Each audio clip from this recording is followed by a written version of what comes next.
Dollar என்பது பெருக்கலையும், hashtag என்பது வகுத்தலையும், star என்பது கூட்டலையும் மற்றும் அட் என்பது கழித்தலையும் குறித்தால் கீழ் வருவனவற்றுள் எது சிறியது என தேர்ந்தெடுக்க. ஆப்ஷன் ஏ பாருங்க, 16 ஹேஷ்டாக் 4 அட் 2. ஹேஷ்டாக்கிற்கு பதிலா வகுத்தலையும் அட்டுக்கு பதிலா கழித்தலையும் பயன்படுத்தி போர்ட் மாஸ் தேற்றத்தை பயன்படுத்தி சுருக்குங்க. விடை 2.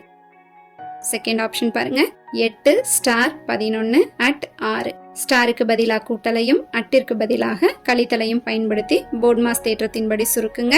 13. Option C 3 dollar 8 hashtag 2. BODMAS தேற்றத்தின்படி சுருக்குங்க. 12. நாலாவது ஆப்ஷன் பாருங்க,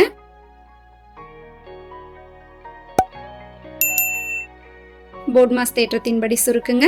32. இப்ப இந்த 4 பதில்கள்ல மிகச்சிறியது எதுன்னு பாருங்க, 2.